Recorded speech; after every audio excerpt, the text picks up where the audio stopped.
جو اسلام کی اشاعت کے لیے دن رات زندگی اپنی وقف کیے ہوئے ہیں، علماء ہیں، صلحاء ہیں، جو انسانوں کی تربیت کرتے ہیں، ان کے نفس کا تزکیہ کرتے ہیں، اللہ کے جو نیک بند ہیں، صلحاء امت ہیں، وہ علماء ہیں جو مسلمانوں کو اللہ کا پیغام پہنچاتے ہیں، اللہ کی توحید کے تقاضے کیا ہیں وہ سکھاتے ہیں، نبی پاک صلی اللہ علیہ وسلم کے آداب کیا ہیں، ان کے کیا حقوق ہیں، ان کا کیا مرتبہ ہے وہ بتاتے ہیں، اسلام کیا ہے، اسلام کے تقاضے کیا ہے، یہ ساری باتیں امت کے سامنے، انسانی کے سامنے پیش کرتے رہتے ہیں۔ ایسے لوگ بھی مجاہد ہیں۔ بہت سے لوگ وہ ہیں جو تقریر سے جہاد میں لگے ہوئے ہیں، بہت سے وہ ہیں جو تحریر کے ذریعے سے جہاد میں لگے ہوئے ہیں۔ تو ظاہر ہے آپ زبان سے جہاد کر رہے ہیں، آپ قلم سے جہاد کریں، آپ بھی مجاہد ہیں۔ تو ایسے تمام لوگ مجاہد کہلاتے ہیں۔ مجاہدین جس دروازے سے داخل ہوں گے اس کا نام ہے باب الجہاد۔ ایک اور دروازہ ہے دوسرا، اس کا نام ہے باب الصلاح، نماز کا دروازہ۔ اسلام میں نماز کی بہت اہمیت ہے۔ اللہ تعالیٰ نے دن و رات میں 5 وقت کی نمازیں مسلمانوں پر فرض کی ہیں۔ یہ 5 نمازیں ہم جتنی خشوع اور خضوع سے ادا کریں گے، اللہ کی حضوری کے ساتھ کہ ہم اس کے دربار میں حاضر ہیں، ایسی حضوری کی کیفیت کے ساتھ اللہ کی بارگاہ میں ہم رجوع رہ کے نماز پڑھیں گے تو وہ نماز حقیقی معنی میں نماز کہلائے گی۔ اور پھر وہ نماز ایسی ہوگی جو الصلاۃ معراج المومنین، نماز کیا ہے؟ مومنین کی معراج ہے۔ اس کے معنی یہ ہیں کہ جب مسلمان نماز میں اس قدر مستغرق ہوتے ہیں، اللہ کی بارگاہ میں رجوع رہتے ہیں، تو گیا وہ اللہ تعالیٰ سے ہم کلامی کا شرف پاتے ہیں۔ قرآن پاک کی تلاوت کرتے ہیں کہ اللہ سے ہم کلام ہیں، تو اتنا زیادہ قرب بندوں کا اللہ سے ہو جاتا ہے۔ تو ایسی نماز پڑھنے والے کیسے ہوں گے؟ وہ باب الصلاح سے گزریں گے۔ اور حدیث پاک میں آتا ہے آپ نماز ایسی پڑھو کأنک آخر من صلاتک، ایسے نماز پڑھو جیسے تمہاری زندگی کی آخری نماز ہے۔ اگر کسی کو پتہ چل جائے کہ اب آپ موت کا فرشتہ تو کچھ دیر میں دستک دینے والا ہے، اور اس وقت کہا جائے کہ آپ ایک 2 رکعت نماز پڑھ لیجئے، تو آپ بتائیے کیا کیفیت ہوگی انسان کی۔ تو ظاہر ہے اس کیفیت کے استحضار کے ساتھ ہماری نماز ادا ہوگی، تو ایسے جو نمازی ہیں، اللہ کو محبوب ہیں، پسندیدہ ہیں، وہ باب الصلاح سے جنت میں داخل ہوں گے۔ اب ہو سکتا ہے اللہ تعالیٰ اپنا فضل و کرم فرما دیں، نماز میں کوتاہی جن سے ہوتی ہے، غفلت ہوتی ہے، لیکن وہ پابند نماز ہیں، اللہ سے دعا کرتے ہیں، رجوع رہتے ہیں، ظاہر ہے وہ بھی اللہ کے فضل و کرم سے اسی دروازے سے داخل ہو جائیں، کوئی عجب نہیں، اللہ کی رحمت بڑی وسیع ہے۔ اور پھر تیسرا دروازہ ہے باب الریان۔ ریان کے معنی ہے سیرابی۔ یہ روزہ داروں کے داخلے کا دروازہ ہے۔ جو لوگ روزہ رکھتے ہیں، جو نمازیں پڑھتے ہیں، ان کے لیے باب الصلاح ہے۔ اور فرض نمازوں کے ساتھ وہ لوگ نوافل کا بھی اہتمام کرتے ہیں، جیسے فجر کی نماز کے سورج نکلنے کے بعد 20 منٹ کے بعد ایک نماز ہے، وہ ہے نماز اشراق۔ کچھ سورج ذرا روشن ہو جانے کے بعد پڑھی جانے والی نماز ہے صلاۃ چاشت۔ مغرب کے بعد پڑھی جانے والی نماز ہے صلاۃ اوابین۔ اسی طرح ایک نماز ہے تہجد کی، ظاہر ہے تہجد کی نماز بہت اونچی نماز ہے۔ تو یہ ساری نمازوں کی ادا کرنے والے یہ سب باب الصلاح سے داخل ہوں گے۔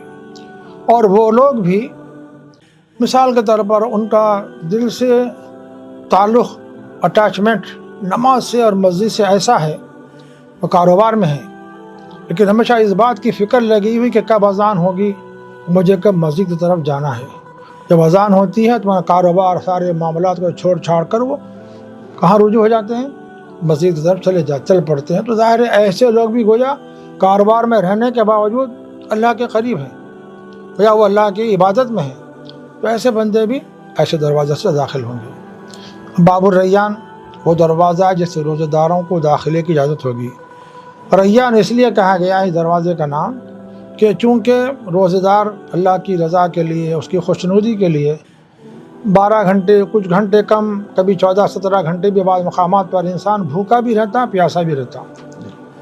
اور یہ روزہ ایک ایسی عبادت ہے، اس میں ریا نہیں ہے، دکھاوا نہیں ہے۔ دوسری عبادات میں ریا ہے، دکھاوا ہے، اس میں دکھاوا نہیں ہے۔ کیوں نہیں ہے؟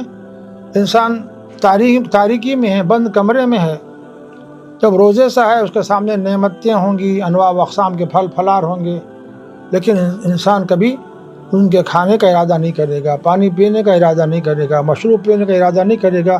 کیوں نہیں کرے گا؟ اس لیے کہ وہ اس کو احساس ہے کہ میں روزہ دار ہوں۔ تو گویا یہ جو روزہ ہے اس میں کوئی دکھاوا نہیں ہے، ریا نہیں ہے، اللہ کو بہت محبوب ہے، بہت پسندیدہ ہے روزہ رکھنے والے۔ اور پھر یہ روزے جو ہے ماہ رمضان کے تو فرض ہیں، اس کے علاوہ ایام 20 کے روزے ہیں، 13، 14، 15 ہر مہینے کی تاریخ کے، اور نفل روزے ہیں۔ بہرحال روزے جو لوگ حج رکھتے ہیں اللہ کی رضا کے لیے، اس کی خوشنودی کے لیے، ان کے داخلے کے لیے جو دروازہ متعین ہے وہ باب الریان ہے۔ اور پھر ایک دروازے کا نام ہے باب الصدقہ۔ یہ باب الصدقہ کیا ہے؟ چوتھا دروازہ ہے۔ یعنی مطلب یہ ہے کہ جو زکوٰۃ پابندی سے ادا کرتے ہیں اور زکوٰۃ کی ادا کرنے کے ساتھ ساتھ اپنا مال اللہ کے راستے میں خرچ کرتے ہیں، اور جیسے اپنے بیوی بچوں کا حق ہے اس کو پوری طرح ادا کرتے ہیں، والدین کا حق ہے اس کو ادا کرتے ہیں، خاندان میں جو غریب غربا ہیں ان کا خیال کرتے ہیں، سوسائٹی میں، سماج میں جو لوگ پریشان حال ہیں ان کی پریشانیوں کو آسان کرتے ہیں، ان کی مدد کرتے ہیں، ان کی دستگیری کرتے ہیں، ان کی مصیبت میں ان کے کام آتے ہیں، تو ظاہر یہ ایسے لوگ ہیں جو باب الصدقہ سے داخل ہوں گے۔ یہ چوتھا دروازہ ہے۔ پانچواں دروازہ ہے باب الحج۔ جو حضرات حج ادا کرتے ہیں لیکن وہ حج کیسا ہو؟ اللہ کی رضا کے لیے، اللہ کی خوشنودی کے لیے۔ قرآن پاک میں فرمایا گیا فَمَنْ فَرَضَ فِيهِنَّ الْحَجَّ وَلَا رَفَثَ وَلَا فُسُوقَ وَلَا جِدَالَ فِي الْحَجِّ۔ وہ حج ایسا کرتے ہیں کہ اس میں کبھی وہ گناہوں کا ارتکاب نہیں کرتے، فسق و فجور نہیں کرتے، اسی برائی کام کا تصور ان کے دل میں نہیں آتا، بس اللہ سے اللہ ان کی لگی رہتی ہے۔ تو ایسا حج کرنے والے گویا حج کر کے ایسے لوٹتے ہیں جیسے ابھی آج ماں کے پیٹ سے پیدا ہونے والا بچہ جیسے گناہوں سے پاک ہوتا ہے، ویسے وہ دھلے دھلائے پاک و صاف ہو کر لوٹتے ہیں۔ تو ایسے حاجی جو اس حج کے ثمرات، جو اس کے حج کے جو ثمرات ہیں اس پر باقی رہیں تا دم زیست، یعنی جو کچھ نعمتیں اللہ تعالیٰ نے ان کو فریضہ ادا کرنے سے عطا فرمائی اس کی حفاظت کرتے ہیں، تو ایسے بندوں کے لیے داخلے کے لیے کیا ہے؟ باب الحج ہے، جس سے وہ داخل ہوں گے۔ چھٹا دروازہ ہے باب الذکر، ذکر کا دروازہ۔ جو لوگ کثرت سے اللہ کا ذکر کرتے ہیں، نمازیں پڑھتے ہیں، روزے رکھتے ہیں، زکوٰۃ دیتے ہیں، حج کرتے ہیں، لیکن صبح و شام اللہ کے ذکر میں رہتے ہیں۔ یا ایھا الذین آمنوا اذکروا اللہ ذکرا کثیرا، اے ایمان والو کثرت سے ذکر کرو، کثرت سے ذکر کرو۔ یا ایھا الذین آمنوا اذکروا اللہ ذکرا کثیرا وسبحوہ بکرۃ واصیلا۔ صبح و شام مطلب ہے کہ ہمیشہ اللہ کی تسبیح اور اس کی حمد بیان کرتے رہو۔ جو لوگ اپنی زبانوں کو ذکر سے تر رکھتے ہیں ان کے داخلے کا خاص دروازہ وہ ہوگا، وہ باب الذکر ہے۔ نبی رحمت سیدنا محمد رسول اللہ صلی اللہ علیہ وسلم کی خدمت اقدس میں ایک صحابی حاضر اور عرض کیا یا رسول اللہ مجھے کوئی نصیحت فرمائیے، مجھے کوئی نصیحت فرمائی۔ تو آپ صلی اللہ علیہ وسلم نے اپنی زبان کو اپنی دونوں انگلیوں میں پکڑ لیا اور فرمایا کہ ہمیشہ آپ کی زبان ذکر سے تر رہے، آپ کی زبان ہمیشہ وَلِسَانُكَ رَطْبٌ مِّن ذِكْرِ اللَّهِ، وَلِسَانُكَ رَطْبٌ مِّن ذِكْرِ اللَّهِ۔ کوشش کرو کہ تمہاری زبان ہمیشہ اللہ کے ذکر سے تر رہے۔ تو جو دن رات صبح کے اذکار ہیں، شام کے اذکار ہیں، نبی پاک صلی اللہ علیہ وسلم سے بہت سے اذکار ثابت ہیں۔ مصائب و آلام و مشکلات میں کیا دعائیں مانگی جائیں، مصیبت زدہ لوگوں کو دیکھ کر کیا دعائیں مانگی جائیں، بہرحال ایک دعا کا بہت بڑا باب ہے، اور اتنا قیمتی خزانہ ہے، اتنا قیمتی خزانہ ہے کہ دنیا جہاں کے سارے ہیرے جواہرات آپ ایک طرف لا کر ڈھیر لگا دیں، وہ اس دعاؤں کی جو برکتیں ہیں، فیوزات ہیں، اس کے سامنے وہ ہیچ ہے۔ اتنا بڑا دعاؤں کا معاملہ ہے۔ تو جو بندے دعا میں ذکر کو اسکار مصروف رہتے ہیں ان کے لیے داخلے کا دروازے کا نام کیا ہے؟ باب الذکر۔ اب ایک دروازہ ہے ان لوگوں کے لیے جو باب الکاظمین والغیظ والعافین عن الناس، یہ 8واں دروازہ ہے۔ وہ لوگ جو غصے کو پی جاتے ہیں، غصے کو سامنے والا چاہے کتنے بھی آپ کو غصے میں لانے کی کوشش کرے، آپ کبھی نہیں الجھتے، کبھی گرم نہیں ہوتے، بہت ٹھنڈے رہتے ہیں، کول رہتے ہیں، اور پورا صبر و برداشت کا مظاہرہ کرتے ہیں۔ اور پھر کیا کرتے ہیں؟ والعافین عن الناس، لوگوں کی طرف سے جو کچھ ظلم ہوتا ہے، ستائے جاتے ہیں اور جو تکلیف دوسروں کی طرف سے پہنچائی جاتی ہے اس پر کیا کرتے ہیں؟ ان کو درگزر کرتے ہیں. کیا کرتے ہیں؟ ضرور. تو جو لوگ اپنے غصے کو پیتے ہیں اور جو درگزر کرتے ہیں اللہ تعالیٰ ان کو اس دروازے سے جنت میں داخل فرمائیں گے. حدیث پاک میں آتا ہے کہ دنیا میں سب سے زیادہ اجر والا گھونٹ وہ ہے کہ انسان اپنے غصے کو پی جائے. کیا کرے؟ اپنے غصے کو پی جائے. وہ جو انسان غصے کو پی جائے گا وہ بہت اعلیٰ مشروب ہے.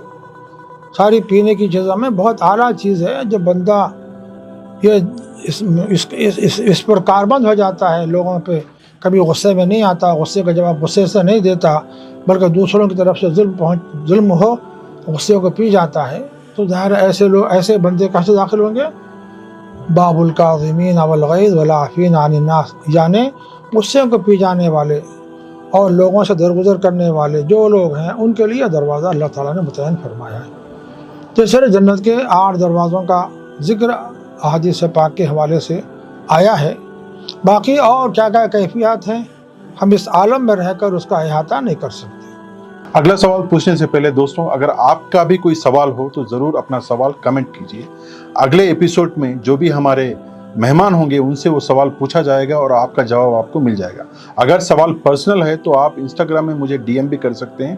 ڈسکرپشن میں انسٹاگرام کا آئی ڈی دیا ہے، وہاں سے آپ مجھے ڈی ایم ضرور کریں اپنا پرسنل سوال. اگلا سوال ہے جی یہ آج کے زمانے میں اللہ کی راہ میں خرچ کرنے والے لوگ بہت کم ہیں. جی تو ایک واقعہ اسلامی تاریخ میں نہر زبیدہ کا آتا ہے. جی ذرا اس کے بارے میں پورا واقعہ تھوڑا ڈیٹیل میں بتائیں. ناظرین گرامی،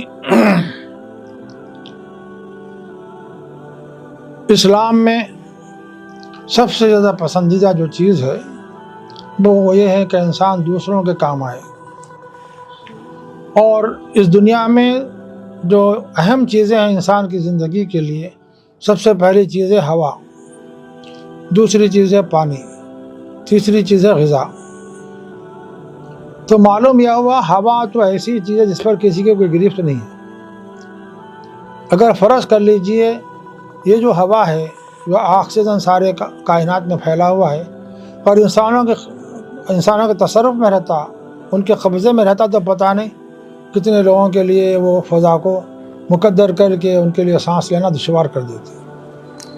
لیکن اللہ تعالیٰ نے ایسی قیمتی چیز کیا کی ہے، انسانوں کی گرفت میں نہیں رکھی. بہت عام ہے، ہر غریب امیر جانور سب کیا کرتے ہیں؟ ہوا میں سانس لے رہے ہیں، زندہ ہے، زندگی گزار رہے ہیں.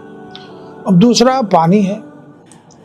پانی اتنی اہم چیز ہے کہ غذا سے بھی مقدم ہے، لیکن ہوا کے بعد اس کا درجہ ہے.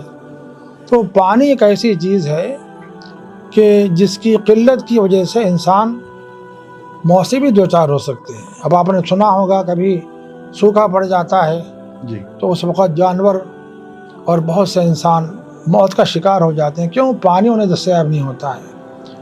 لیکن اللہ تعالیٰ نے پانی کا ذخیرہ بڑا وسیع پیمانے میں پھیلا رکھا ہے. آپ جانتے ہیں کہ یہ پانی جو آسمان سے برستا ہے، اللہ نے کیا نظام بنایا ہے؟ اللہ نے اس کا نظام بنایا ہے کہ سمندر جو اللہ نے بنائے ہیں وہ زمین کے 2 حصوں پر، مطلب اگر 4 حصے کیے جائیں تو 3 حصے پانی ہے اور 1 حصہ زمین ہے. وہ سیرابی کا ایسا نظام ہے، اس میں ہزاروں ہزار مخلوقات بھی ہیں. اللہ کا نظام ایسا ہے کہ وہاں سے دھوپ نکلتی ہے، اس کی شدت سے بخارات بنتے ہیں، آسمان کی طرف اڑتے ہیں، بادل بنتے ہیں. جو کھارا پانی ہے سمندر کا، گویا وہ وہاں جا کر ریفائنری کا کام کرتے ہیں. بادل ان کو کھارے سے میٹھے میں تبدیل کرتے ہیں، پھر آسمان سے برساتے ہیں. ایک الگ موضوع ہے، مستقل موضوع ہے. اللہ تعالیٰ نے قرآن پاک میں بار بار پانی کا ذکر کیا ہے.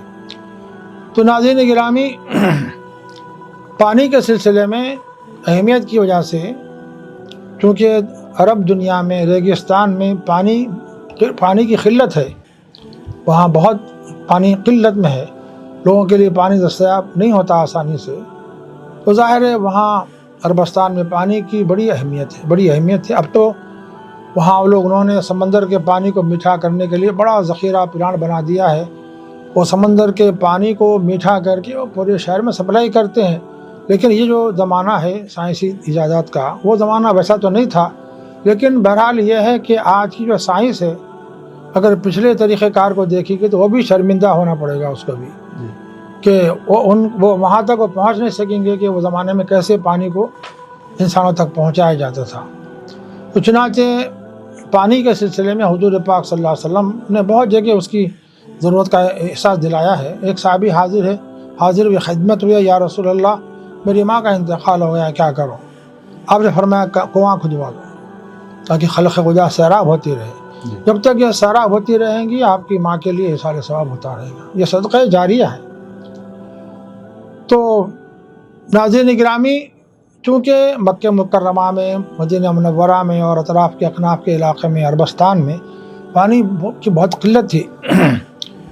یہ ہمارے ہارون رشید کی اہلیہ بی بی زبیدہ رحمہ اللہ جب مکۃ المکرمہ پہنچی حاجیوں سے ملاقات کے لیے، تو ان کو شدید احساس ہوا کہ یہاں رہنے بسنے والے پانی کی وجہ سے بہت پریشان ہیں، ان کے لیے پانی کا انتظام کرنا چاہیے، کیسے کیا جائے؟ تو اس کے انہوں نے ماہر انجینئروں کو جمع کیا، اور جمع کر کے انہوں نے ان کو بتایا کہ کسی بھی صورت میں مجھے چاہیے کہ یہ پانی کا بندوبست ہو، یہ جو پانی کی تکلیفیں دور ہو۔ اس کے لیے ہر کدال پر 1 دینار بھی اگر خرچ ہوتا ہو تو کوئی پرواہ کی بات نہیں، آپ ضرور خرچ کریں، لیکن بہرحال کسی طرح پانی پہنچانے کا انتظام کریں۔ تو عام طور پر شہرت یہ ہے کہ یہ دجلہ سے، وہاں سے دجلہ وہاں سے یہ پانی لایا گیا ہے، یہ صحیح بات نہیں ہے۔ جی، اس میں انسانوں کو تھوڑا سا سمجھے، تاریخ دانوں کی وجہ سے تھوڑی سمجھیے کہ غلط فہمی ہو گئی ہے۔ ایک ہے درب زبیدہ اور ایک ہے نہر زبیدہ۔ درب زبیدہ کا معاملہ یہ ہے کہ بغداد سے مکۃ المکرمہ تک آنے کے لیے جو شارع انہوں نے بنائی تھی اس کا نام ہے درب زبیدہ۔ جی، اور یہ جو نہر زبیدہ ہے اس کا مسئلہ یہ ہے کہ مکۃ المکرمہ کے قریب پہاڑیوں میں سمجھیے ایک جگہ ہے، اور اس جگہ کا نام جو ہے وہ وادی نعمان ہے۔ کیا ہے اس کا نام؟ وادی نعمان۔ وادی نعمان سے پانی لانے کے لیے انہوں نے مشورہ دیا، ماہر انجینئروں نے مشورہ دیا، چنانچہ وادی نعمان سے پانی لایا گیا۔ کیسے لایا گیا؟ بڑی مشکلات سے، کہیں ڈھلاؤ ہے، اتار ہے، کہیں چڑھاؤ ہے، تو پانی کیسے پہنچایا جائے؟ تو اس کے لیے جو اس وقت تدبیر تھی، سائنسی تدبیر، اس وقت انہوں نے اختیار کی ماہر انجینئروں نے، اور یہ سمجھیے کہ انہوں نے یہ کرشمہ دکھایا کہ کیسے پانی ہم اتار سے چڑھاؤ پر، چڑھاؤ سے اتار سے کیسے پہنچا سکتے ہیں۔ یہ پوری کوشش کر کے وادی نعمان سے وہاں سے پانی مکۃ المکرمہ تک پہنچایا گیا۔ اور اس کے آج بھی جو ہے سمجھیے کہ باقیات، یعنی جو نہر زبیدہ کے جو باقیات ہیں، جو باقی حصے ہیں، جی، وہ جگہ جگہ آپ کو منا سے، عرفات سے، مزدلفہ سے گزرتے ہوئے نظر آئیں گے۔ جی، تو اس سلسلے میں انہوں نے کوشش کی الحمدللہ اسی لیے نہر زبیدہ کہا جاتا ہے کہ بی بی زبیدہ رحمہ اللہ نے یہ کام انجام دیا۔ جی، اب یہ بتایا جاتا ہے کہ یہ جو وادی نعمان سے پانی لایا گیا تھا، یہ دراصل وقت کے ماہرین نے 10 سال کے عرصے میں اس کام کو مکمل کیا۔ کتنے سال لگ گئے؟ 10 سال۔ 10 سال تک انہوں نے محنت کی، مجاہدہ کیا، تب کہیں جا کر یہ ان کا کام پورا ہوا۔ اور یہ جو نہر زبیدہ تھی اس کی لمبائی 38 کلومیٹر تھی۔ کتنی تھی؟ 38 کلومیٹر۔ اور ایک اندازے کے مطابق اس منصوبے پر 170 دینار کی لاگت آئی ہے۔ 170 دینار، 170 ملین دینار، 170 ملین دینار کا خرچ عائد ہوا، تب کہیں جا کے نہر زبیدہ سے پانی، نہر زبیدہ جو بنائی گئی تھی اس کا پانی مکۃ المکرمہ کو پہنچ سکا ہے۔ جی، اور آج اگر اس کا حساب لگایا جائے 1 دینار کا، تو تقریباً 1 دینار 10 گرام سونے کے برابر ہوگا۔ جی ہاں، 1 دینار 10 گرام سونے کے سونے کے برابر۔ اب آپ سمجھ لیجئے کہ 170 ملین دینار کی کیا لاگت ہوگی۔ تو اس دور میں انہوں نے اتنا صرفہ کیا، اور اس طرح نہر زبیدہ جاری ہوئی۔ الحمدللہ مکۃ المکرمہ میں رہنے والے اس سے اپنی تشنگی بجھاتے رہے، اپنے ضروریات کی تکمیل کرتے رہے۔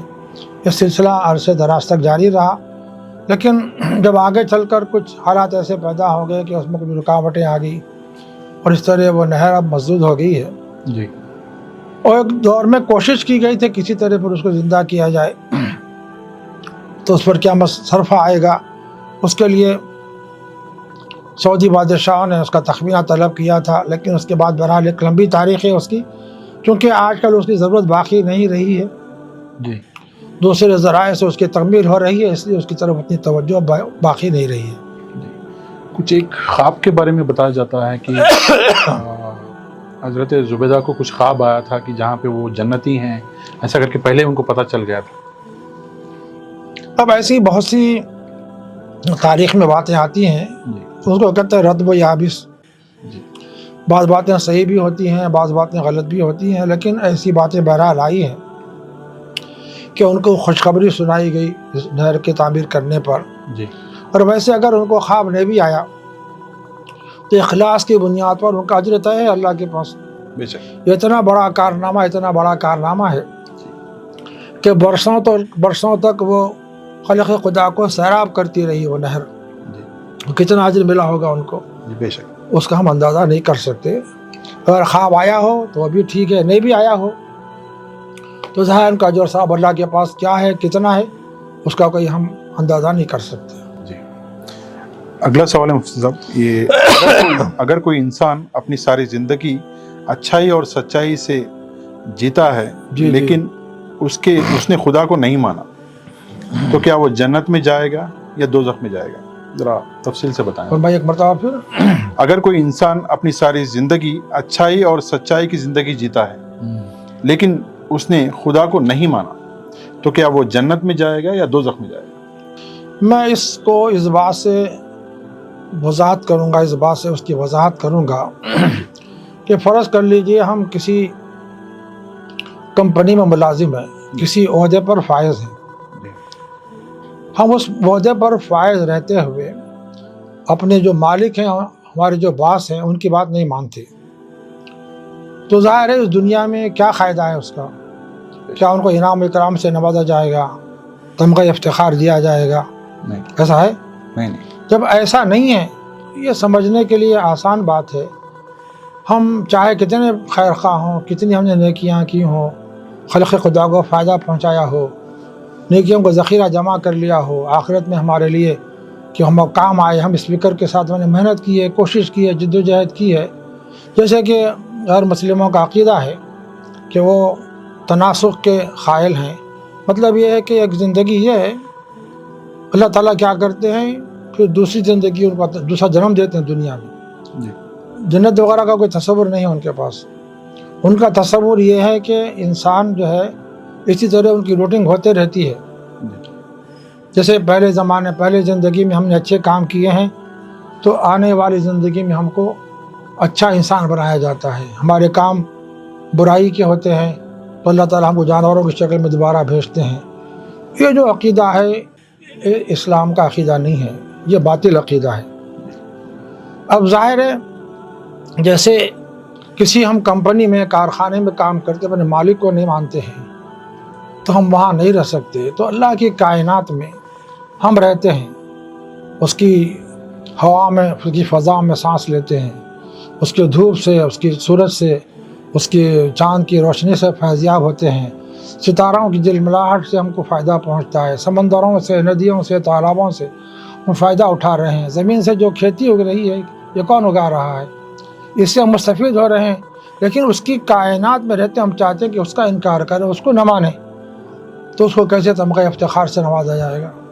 تو اس لیے آپ نے چاہے کتنی نیکیاں کر لی ہو، کتنا زیادہ آپ نے انسانوں کو فائدہ پہنچایا ہو، سب کچھ کیا ہو، لیکن آپ نے اپنے مالک کو نہیں پہچانا، اپنے مالک کا عرفان حاصل نہیں کیا، اس کی عبادت نہیں کی، اس کی فرما برداری نہیں کی، تو آخرت میں اللہ کے پاس تمغہ افتخار نہیں پائیں گے، بلکہ آپ سزا کے مستحق ہوں گے۔ کیوں ہوں گے؟ جیسے آپ کسی کمپنی میں کام کرتے ہوئے آپ اگر وہاں کے انتظامیہ کی آپ بات نہیں مانتے ہیں، آپ اس کی خلاف ورزی کرتے ہیں تو ظاہر ہے کمپنی سے آپ برخاست کر دیے جاتے ہیں۔ لیکن اللہ کا بڑا احسان یہ ہے کہ اتنی زیادہ اللہ کی نافرمانی کرنے کے باوجود اس کی توحید کو نہیں ماننے کے باوجود اللہ نے ان کو زندگی دی ہے، زندگی کے لوازمات سے ان کو اللہ تعالیٰ نے فیضیاب کیا ہے، ان کے لیے اسباب بنائے ہیں کہ وہ زندگی میں راحت و آرام کی زندگی گزاریں۔ البتہ احادیث پاک میں آتا ہے کہ جو لوگ اللہ کو نہیں مانتے لیکن دنیا میں بہت اچھے کام کرتے ہیں، نیکی پر قائم رہتے ہیں، سچ بولتے ہیں، جھوٹ نہیں بولتے، ظلم نہیں کرتے اور انتقام نہیں لیتے، کسی سے غصہ نہیں کرتے، یہ سارے اوصاف کے حامل لوگ دنیا میں ہیں، اللہ کو نہیں مانتے، تو اللہ تعالیٰ اپنے فضل و کرم سے ان کے لیے دنیا کے اچھے اسباب بنا دیتے ہیں، ایسے اسباب بناتے ہیں کہ ان کے لیے راحت و آرام کی زندگی جیسی کوئی کیفیت ہو جاتی ہے ان کو۔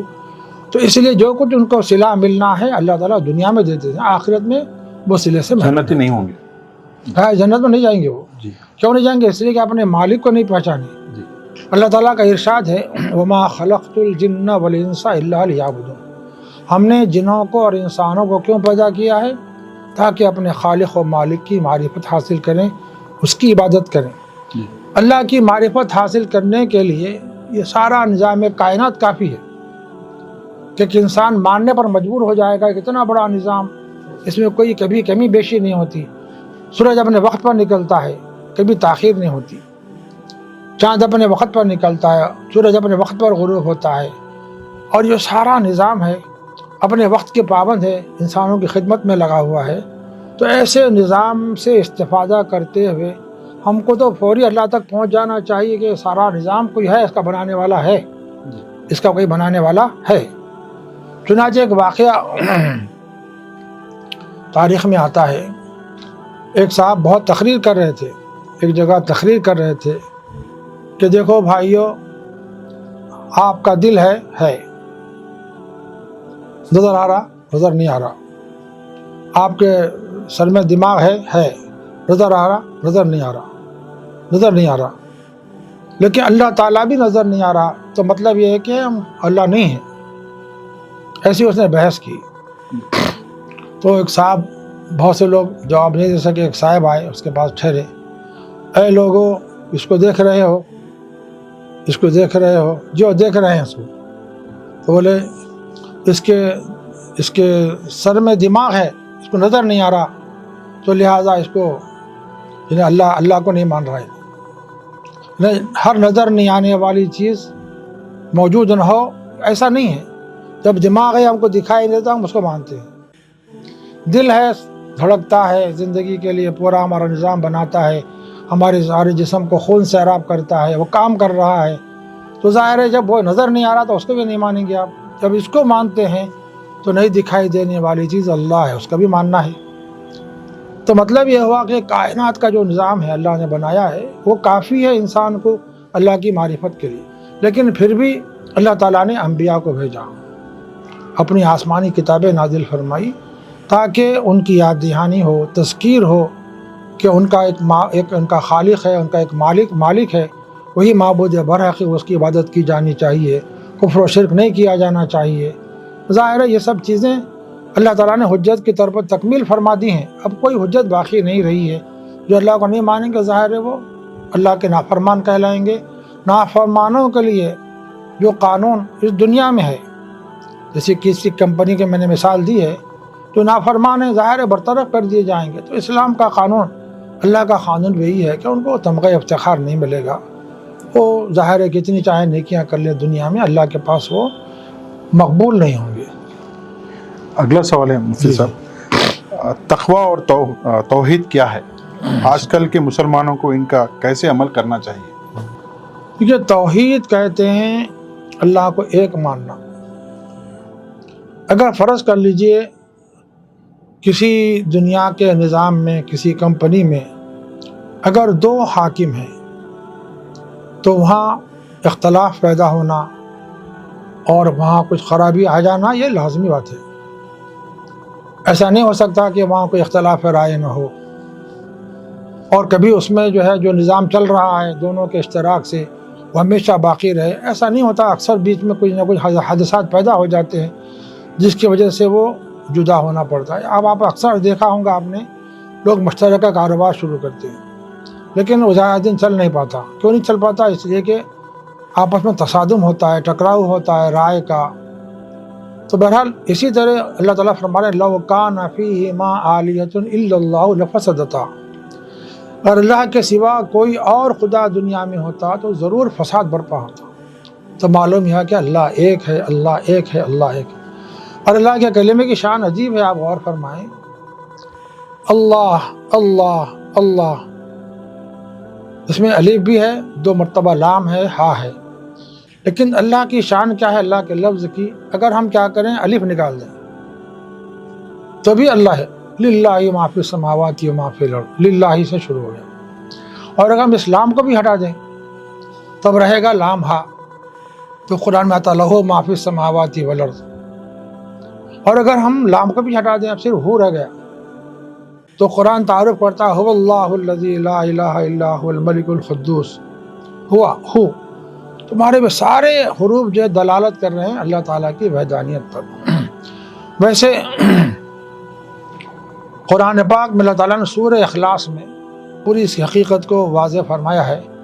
اے نبی صلی اللہ علیہ وسلم فرما دیجئے بسم اللہ الرحمن الرحیم، قل هو اللہ احد، وہ اللہ ایک ہے، اللہ الصمد، اللہ بے نیاز ہے، لم یلد ولم یولد، نہ وہ کسی سے پیدا ہوا ہے نہ اس سے کوئی پیدا ہوا ہے، ولم یکن لہ کفوا احد، اور کوئی اس کا ہمسر بھی نہیں ہے، برابری کرنے والا بھی نہیں۔ یہ سورہ توحید کے لیے بہت اہم پیغام ہے اس میں کہ اللہ تعالیٰ ایک ہے، اس کائنات کا نظام چلانے والا ایک ہے، یہ ہے توحید۔ توحید کے معنی یہ ہے اللہ کو ایک ماننا، اللہ کی قدرت پر ایمان رکھنا، جو کچھ دنیا میں ہوتا ہے وہ یہ عقیدہ رکھنا کہ اللہ کی طرف سے ہے۔ تو ظاہر ہے اللہ تعالیٰ کی توحید کے معاملات بہت اونچے ہیں۔ اصل سب سے بنیادی چیز ہے توحید، سارے اعمال کی بنیاد، سارے اعمال کی جڑ جو چیز ہے وہ کیا ہے؟ توحید۔ توحید اللہ کو ایک ماننا، اللہ کو ایک ماننا۔ ہم جب اللہ پر ایمان رکھیں گے، اللہ کو ایک مانیں گے، تو پھر ساری باتیں ہماری سمجھیے اللہ کے راستے میں صحیح ہو سکتی ہیں، ورنہ پھر اللہ کو نہ مانیں تو ظاہر ہے یہ ایسی بات ہے جیسے ہم اپنے محسن کو نہ مانیں، اس کے احسانات کے باوجود ناشکری کریں اور اس کی شکایت کریں، اس کو نقصان پہنچائیں، تکلیف پہنچائیں، تو یار دنیا کے نظام میں ایسے انسان کو کہا جاتا ہے محسن احسان فراموش۔ کیا کہا جاتا ہے اس کو؟ احسان فراموش۔ ظاہر اللہ تعالیٰ منعم حقیقی، محسن حقیقی ہے، تو ہم اس کا انکار کریں گے، اس کی یکتائی کو نہیں مانیں گے، اس کی قدرت کو نہیں مانیں گے، کائنات کا وہ خالق و مالک ہی نہیں مانیں گے، تو ظاہر ہے یہ سب توحید کے خلاف ہے۔ تو اللہ کو ایک ماننا بنیادی عمل ہے۔ اور پھر دوسرا مسئلہ ہے تقویٰ۔ تقویٰ کہتے ہیں اللہ تعالیٰ سے ڈرنے کو۔ ڈرنے سے مراد یہ نہیں ہے جیسے ہم شیر سے ڈرتے ہیں اور کسی ایسے شخص سے ڈرتے ہیں جو پہلوان ہے، غنڈا ہے، شودا ہے جسے کہتے ہیں، اس سے ڈرتے ہیں، یہ ڈرنا مراد نہیں ہے۔ ڈرنے کے معنی یہ ہیں کہ ہم اللہ کی رضا پر ایسے راضی رہیں کہ جو کچھ ہوتا ہو صبر کریں، اور پھر اپنی زندگی کو اللہ کی رضا کے لیے خالص کریں، اور ہماری جو زندگی ہے پوری کی پوری تقویٰ کا عملی پیکر ہو۔ تقویٰ دراصل ایمان کے تقاضے کا نام ہے۔ اللہ کو ایک ماننے، اور اللہ کو ایک ماننے کی وجہ سے ہم کو کیا کیا چیزیں ماننا ہے؟ اس کی کتابوں پر ایمان لانا ہے، اس کے فرشتوں پر ایمان لانا ہے، نبیوں پر، انبیاء پر ایمان لانا ہے، اور موت کے بعد دوبارہ زندہ اٹھائے جانے پر ایمان لانا ہے۔ تو یہ ساری جو ہماری ایمانی کیفیات ہیں، یہ ساری ایمانی کیفیات کے تقاضے کیا ہیں؟ وہ تقویٰ ہیں۔ اب تقویٰ ایک چھوٹا سا لفظ ہے، لیکن اس کے اندر اعمال کی پوری دنیا سمائی ہوئی ہے۔ ہماری زندگی کا گوشہ اللہ کی رضا، اس کی خوشنودی کے لیے گزر رہا ہو، سمجھے، اسی کا نام تقویٰ ہے۔ ہمارا کوئی عمل اللہ کی رضا کے خلاف نہ ہو، ہمارا ایک قدم بھی اللہ کی ناراضگی کے لیے نہ اٹھے، اس کیفیت سے زندگی گزارنے کا نام ہے تقویٰ۔ اور قرآن پاک مولا نے جا بجا تقوی کا ذکر فرمایا، یا ایھا الذین آمنوا اتقوا اللہ، اے ایمان والو تقوی اختیار کرو، اے ایمان والو تقوی اختیار کرو۔ تو بار بار تقوی کو ایمان سے جوڑا گیا ہے، ایمان تقوی، ایمان تقوی۔ تو اس کا معلوم یہ ہوا کہ ایمان کے جو ثمرات ہیں، ایمان کے جو ثمرات ہیں، جو نتائج ہیں، وہ ہے تقوی۔ مطلب یہ کہ تقوی کیا ہے؟ انسان کی پوری زندگی کو محیط ہے کہ وہ سب اللہ کی رضا کی، اس کی خوشنودی کے دائرے میں ہو۔ تو یہ ہے تقویٰ، مختصر الفاظ میں کہا جائے تو، اور قرآن پاک میں جا بجا تقویٰ کا ذکر فرمایا ہے، تو اسی کا نام تقویٰ ہے۔ مختصر یہ ہے کہ ایمان اللہ پہ رکھنا جیسے اس کے تقاضے ہیں پوری تکمیل کے ساتھ، اور پھر ایمان کے جو تقاضے ہیں اعمال اچھے اختیار کرنا، وہ ایمان کے تقاضے ہیں۔ اگر یہ انسان اگر مومن ہے لیکن ایمان کے تقاضوں میں کمی کوتاہی ہو رہی ہے تو اللہ معاف فرما سکتا ہے، توبہ قبول کر سکتا ہے۔ لیکن اگر کوئی ایمان ہی نہ لائے لیکن اس کے جو تقاضے ہیں اس کی تکمیل ہوتی رہے، ظاہر ہے وہ آخرت کے ثمرات سے محروم رہے گا۔ اگلا سوال ہے، قرآن میں تورات اور انجیل کا ذکر آتا ہے، جی ان کے بارے میں بتائیں، اور کیا ہم کو وہ کتابیں بھی پڑھنی چاہیے یا نہیں؟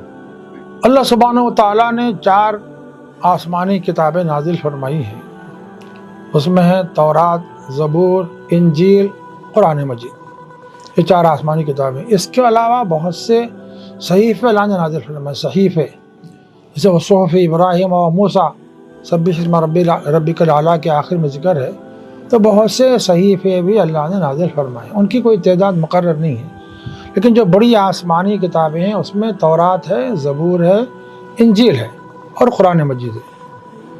تو اللہ تعالیٰ نے زبور حضرت داؤد علیہ السلام پر نازل کی ہے، اور پھر انجیل حضرت عیسیٰ علیہ السلام، موسیٰ علیہ السلام پر، اور تورات جو ہے حضرت عیسیٰ علیہ السلام پر نازل فرمائی ہے۔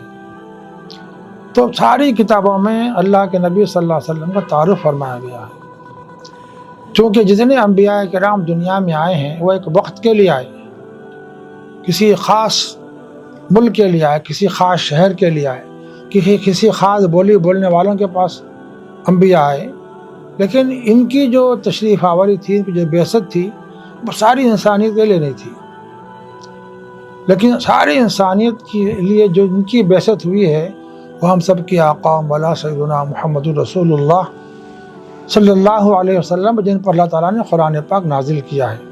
تو چونکہ آپ آخری نبی ہیں، خاتم النبیین ہیں، آپ کے بعد کوئی نبی آنے والا نہیں ہے، اس لیے پوری جتنی آسمانی کتابیں اور صحیفے نازل ہیں ان سب میں اللہ کے نبی صلی اللہ علیہ وسلم کا ذکر ہے۔ تو چنانچہ سورہ صف میں حضرت عیسیٰ علیہ السلام کے سلسلے میں آیا ہے کہ عیسیٰ علیہ السلام بذکر، اللہ تعالیٰ فرماتے ہیں کہ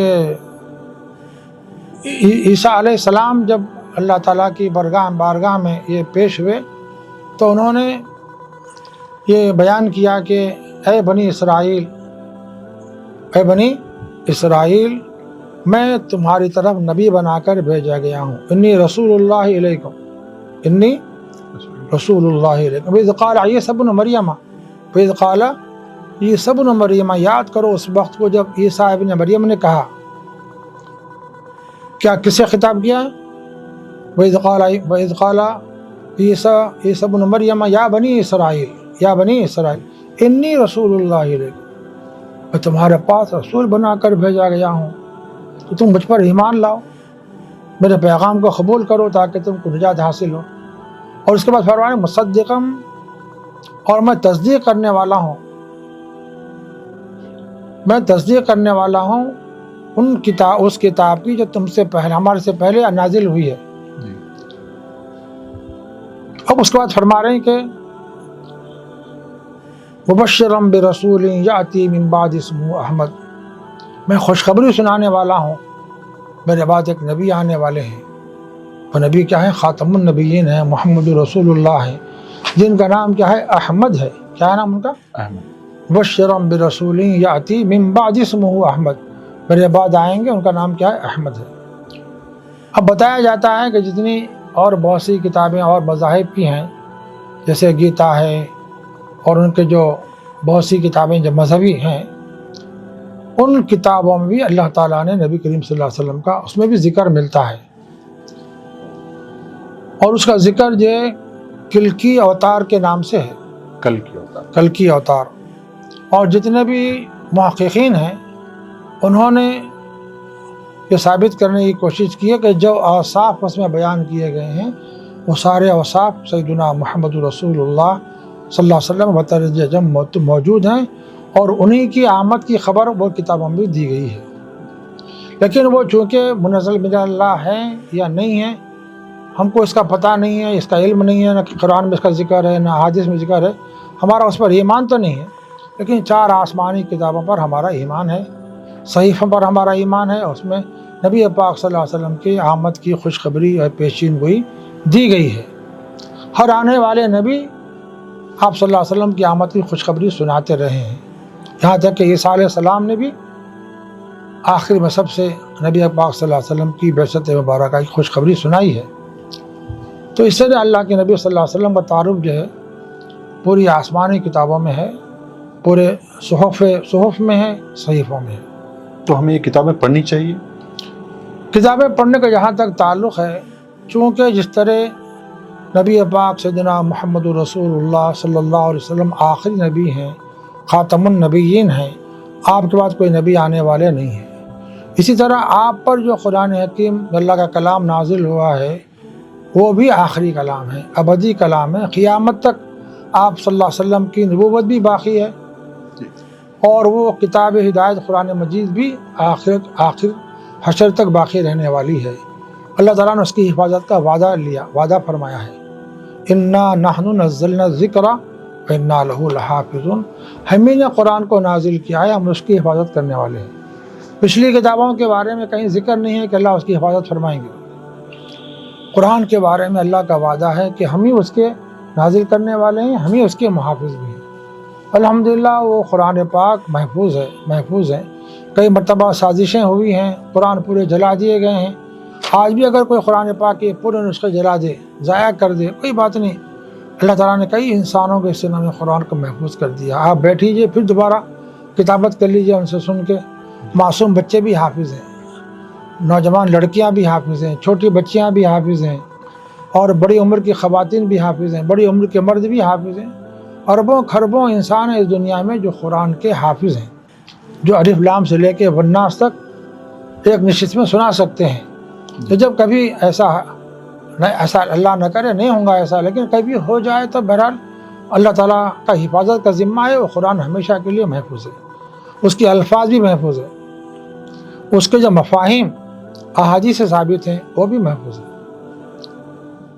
ظاہر ہے اب یہ نظام آخر تک چلے گا، تو دوسری کتابیں کیوں نہیں پڑھنی چاہیے؟ دوسری کتابیں چونکہ منسوخ ہو چکی ہیں۔ کیا ہو چکی ہیں؟ قرآن ناسخ ہے، دوسری کتابیں کیا ہیں؟ منسوخ ہے۔ اب جیسے اگر ہمارے پاس کوئی دستور بنتا ہے، قانون بنتا ہے، تو یہ نیا دستور قانون کیا ہوتا ہے؟ ناسخ ہوتا، پہلے کے قوانین کیا ہو جاتے؟ منسوخ ہو جاتے۔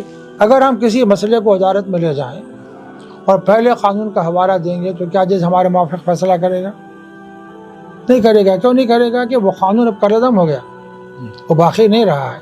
تو اسی طرح جو ساری کتابیں آسمانی پہلے نازل ہوئی تھی، تو چونکہ اللہ تعالیٰ کو منظور تھا کہ ایک مکمل ضابطۂ حیات انسانیت کو دیا جائے، وہ قرآن مجید ہے۔ اب اس کے بعد کسی اور چیز کی ضرورت باقی نہیں رہی ہے، اس لیے اس کو نہیں پڑھنا چاہیے، ایک بات۔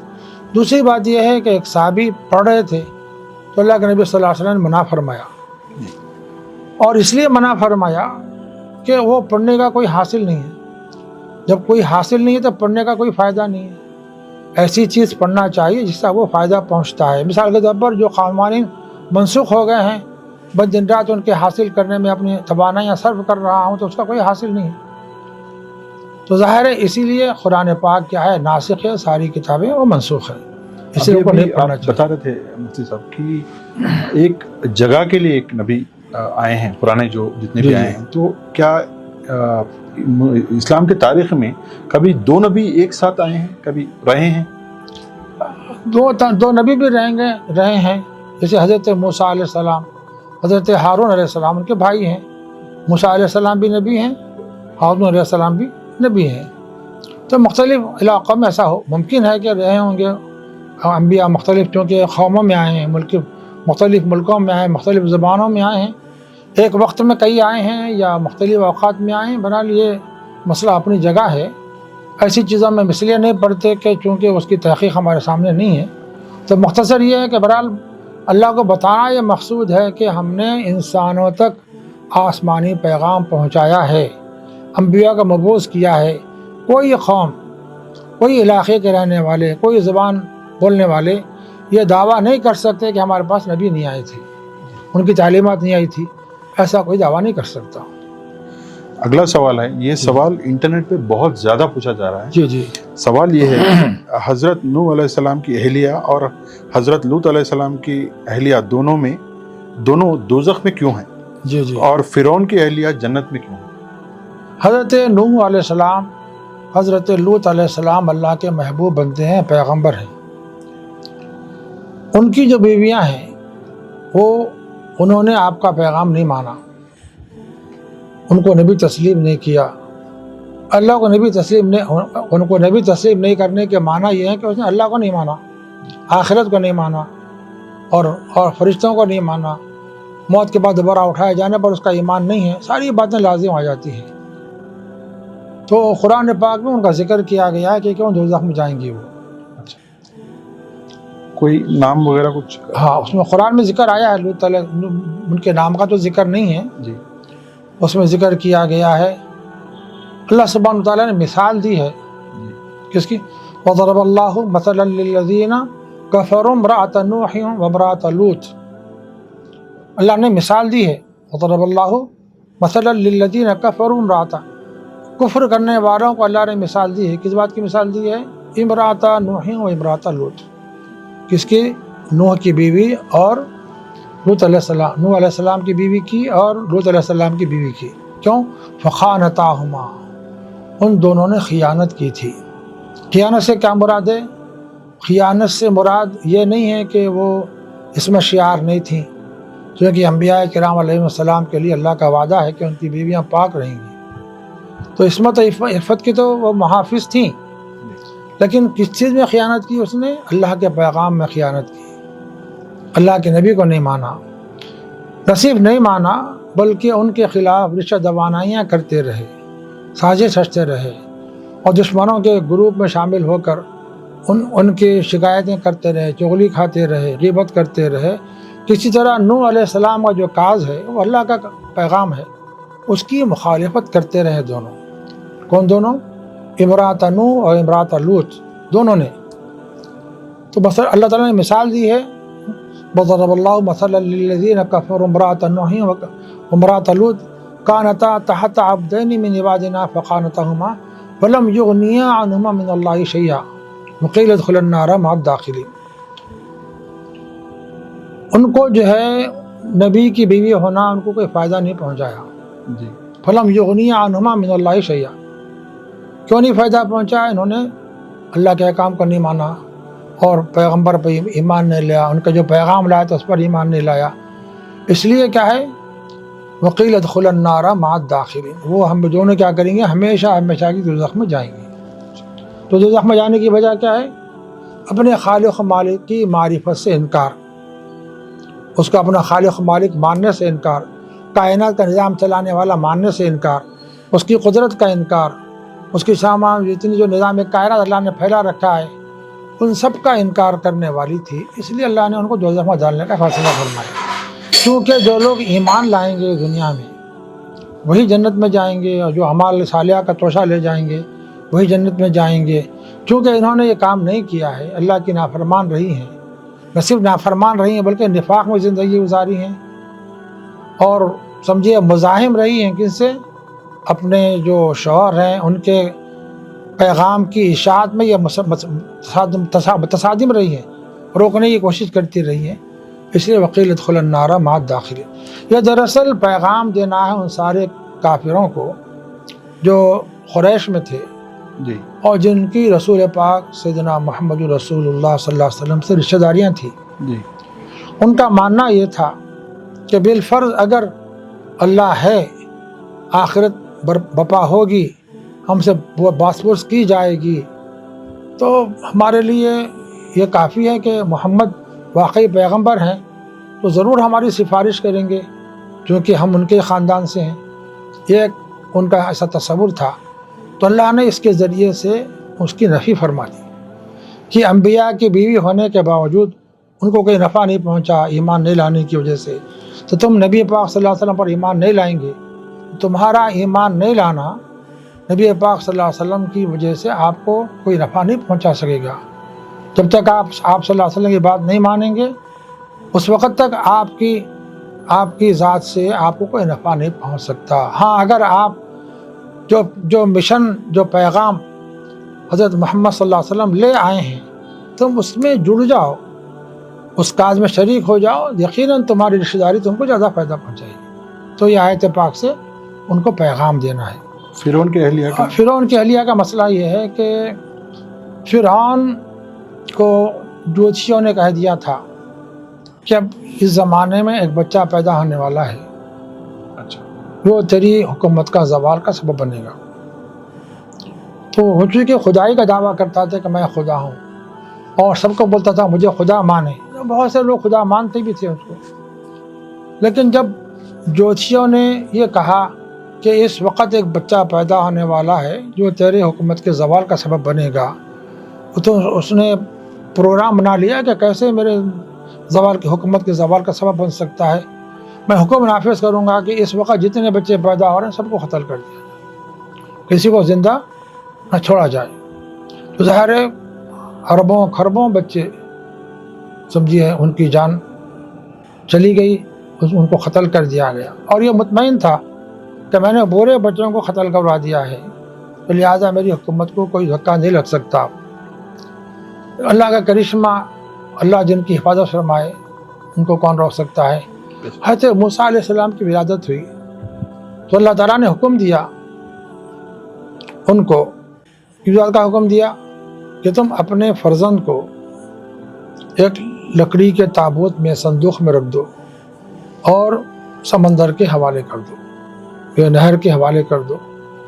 اور حکم کی تعمیل میں ان کی والدہ نے حضرت موسیٰ علیہ السلام جو چھوٹے بچے تھے صندوق میں بند کیا اور صندوق کو نہر کے حوالے کر دیا.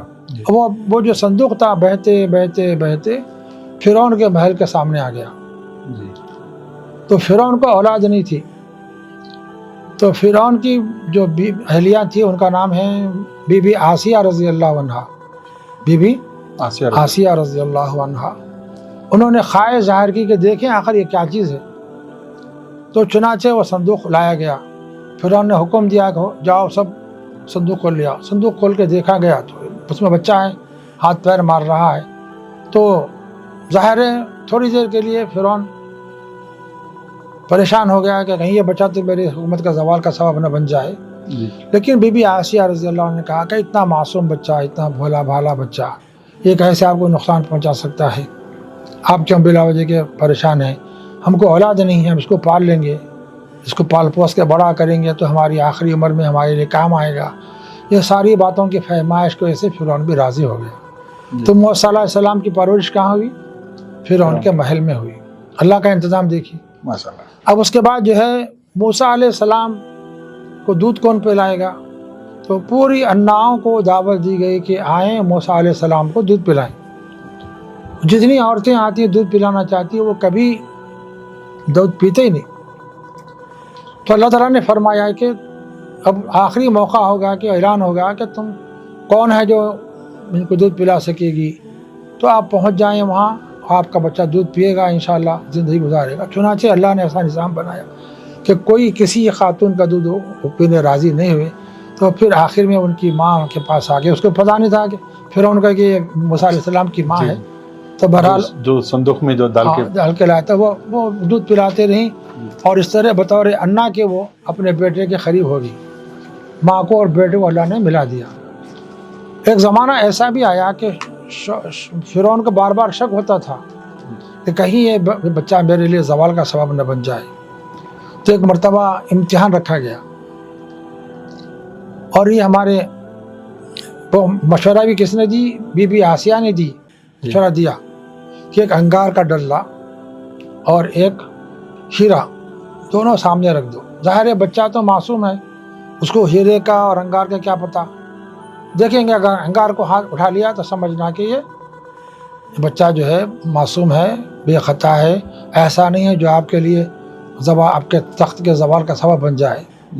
لیکن اللہ کی شان، موسیٰ علیہ السلام تو نبی بننے والے ہیں، ان کا ہاتھ انگار کی طرف ہیرے کی طرف جا رہا تھا. تو جبریل امین علیہ السلام کو اللہ نے بھیجا، وہ ان کے ہاتھ کو انگار کی طرف پہنچا دیے اور وہ کیا کیے، اپنے منہ میں ڈال لیے۔ یہی وجہ ہے موسیٰ علیہ السلام کی زبان میں لکنت تھی۔ کیا تھی؟ لکنت تھی، اور بات کرتے تو بات سمجھ میں نہیں آتی تھی۔ تو اللہ نے کیا کیا، ان کے بھائی ہارون کو نبی بنایا اور ان کا وزیر بنا دیا کہ تاکہ یہ وہ کیا کریں، ان کا پیغام ہے اس کی وہ ترجمانی کر سکے۔ اللہ تعالیٰ سے آپ نے دعا بھی فرمائی ہے، وہ قرآن میں دعا ہے، اپنے پروگرام کے شروع میں میں نے پڑھی ہے، رب اشرح لی صدری، اے میرے پروردگار میرا شرح صدر فرما دیجئے، میرا سینہ کھول دیجئے، ویسر لی امری، میرے معاملات کو آسان فرما دیجئے۔ رب اشرح لی صدری ویسر لی امری واحلل عقدۃ من لسانی، واحلل عقدۃ من لسانی، میری زبان کی گرہ کو کھول دیجئے، واحلل عقدۃ من لسانی یفقہوا قولی، تاکہ میری بات سمجھی جا سکے۔ یہ دعا حضرت موسیٰ علیہ السلام ہی سے ثابت جو قرآن میں ہے، رب اشرح لی صدری ویسر لی امری واحلل عقدۃ من لسانی یفقہوا قولی۔ مختصر یہ ہے کہ موسیٰ علیہ السلام جو ہے فرعون کے محل میں پلے بڑھے، تو بہرحال اللہ تعالیٰ نے ایسا انتظام فرمایا ان کا، موسیٰ علیہ السلام وہیں پلے بڑھے، اور ظاہر ہے اس کے بعد اس کے زوال کا سبب بنے۔ تو ہوا یہ ہے، واقعہ یہ ہے کہ جب موسیٰ علیہ السلام نے پیغام پیش کیا، بی بی آسیہ نے قبول کر لیا، اور ان کے اعمال سے شب و روز سے کچھ شک و شبہ ہو رہا تھا کہ آسیہ غالباً مجھے خدا نہیں مانتی ہے، موسیٰ کے رب پر ایمان لا چکی ہے۔ تو اس کی تحقیق چل رہی تھی، ثابت ہوا کہ واقعی وہ پوچھا گیا تو اس نے کہا کہ میں ربی ہارون اور موسیٰ، میں ہارون اور موسیٰ کے رب پر ایمان لا چکی ہوں۔ تو ایمان لانے کی جو آزمائش اور ابتلا میں ان کو گزارا گیا، دیکھیے ابھی آپ مصائب و آلام کیوں آتے ہیں نیک لوگوں کو، تو بے قصور ہیں، اللہ کی ماننے والی ہیں، اللہ کے نبی پر ایمان لائی ہیں، اور وہ باطل کو چھوڑ کر ایمان کے راستے پر آئی ہیں، لیکن اس کے باوجود ان سے امتحان لیا گیا۔ پھر انہوں نے کیا کیا، حکم دیا کہ دھوپ میں ان کے دونوں ہاتھوں پر میخیں ٹھوک دی جائیں، دونوں پیروں میں میخ ٹھوک دی جائے اور چلچلاتی دھوپ میں چھوڑ دیا جائے۔ ایسی سخت سزا کے باوجود وہ بندی ایمان پر قائم رہی اور دعا کرتے رہے، رب ابن لی عندک بیتا فی الجنہ، اے میرے رب مجھے اپنے پاس جنت میں مکان بنا دی، رب ابن لی عندک بیتا فی الجنہ ونجنی من فرعون وعملہ ونجنی من القوم الظالمین، مجھے فرعون سے اور فرعون کے اعمال بد سے میری حفاظت فرمائی، نجات دیجیے، اور اس قوم سے بھی جو ایمان لائی ہے کس پر، فرعون پر، ان کے ظلم سے بھی مجھے نجات عطا فرمائیے۔ تو احادیث میں آتا ہے کہ اللہ تعالیٰ نے ان کے سامنے جنت کا منظر کھول دیا تھا، چونکہ انہوں نے دعا کی رب ابن لی عندک بیتا فی الجنہ، اے اللہ میرے لیے اپنے قرب میں جنت میں میرے لیے مکان بنائیے۔ تو منظر اللہ نے کھول دیا، جب وہ مشاہدہ کرنے لگیں تو ان کا ایمان اور تازہ ہو گیا، تو وہ ساری تکلیفیں بھول گئیں وہ۔ تو اس طرح اللہ کے راستے میں انہوں نے اتنی بڑی قربانی پیش کی ہے، تو اللہ تعالیٰ نے ان کا ذکر فرمایا ہے، اور مریم ابنت اور جو آسیہ بی بی کا ذکر فرمایا ہے کہ یہ وَمَثَلَ الَّذِينَ آمَنُوا امرأۃ فرعون، اور اللہ تعالیٰ نے مثال پیش کی ہے کس کی، ایمان لانے والی خواتین میں ایک ہے بی بی آسیہ ہیں، اور دوسرے مریم ابنت عمران التی، اور عیسیٰ علیہ السلام کی والدہ جو ہیں وہ ان کی اللہ نے مثال بیان فرمائی ہے۔ یہ سورہ تحریم کی آخری رکوع میں دونوں آیتیں آپ کو مل جاتی ہیں۔ تو ان کی مثال پیش فرمائی کہ وہ سخت امتحان کی حالت میں انہوں نے اللہ پر ایمان پر قائم رہی ہیں، اور یہ مریم جو بنت عمران ہیں جو عیسیٰ علیہ السلام کی ماں ہیں، ان کے بارے میں آتا ہے کہ وہ عیسیٰ علیہ السلام ان کو پیدا ضرور ہوئے ہیں، لیکن کیسے، کسی گناہ کی وجہ سے نہیں، اللہ تعالیٰ نے ان کے اندر روح پھونکی ہے، اور وہ عصمت معاب تھیں، عفت معاب تھیں، اور وہ ہم نے ان کے اندر ونفخت فیہ من روح، میں نے اپنے اس میں روح پھونکی ہے، اور وہ کیسی تھی، وہ اللہ تعالیٰ کے احکامات کی تابع دار تھی، اور متقین میں سے تھی، قانتین میں سے تھی، ان دونوں کا ذکر اللہ تعالیٰ نے قرآن پاک میں مثال کے طور پر فرمایا کہ جو ایمان لائے ہیں اگرچہ کہ وہ امتحان و آزمائش کی منزل سے گزارے گئے ہیں۔ حضرت بی بی مریم کے بارے میں بھی قرآن پاک میں سورہ مریم خود ایک مستقل صورت نازل ہوئی ہے۔ اس صورت میں اللہ تعالیٰ نے ان کا ذکر فرمایا ہے کہ کیسے عیسیٰ علیہ السلام کی پیدائش ہوئی، کیسے قوم نے تہمت لگائی، اور کیسے پالنے میں عیسیٰ علیہ السلام نے اللہ نے قوت گویائی دی، انی عبداللہ، آپ لوگ جو تہمت لگا رہے ہو غلط ہے، میں اللہ کا بندہ ہوں، آتانی الکتاب، اللہ نے مجھے کتاب دی ہے، وجعلنی نبیّ، اور مجھے اللہ نے نبی بنایا ہے۔ تو اس طرح بچوں کے ذریعے سے آپ کی پاک دامانی کی شہادت دی گئی۔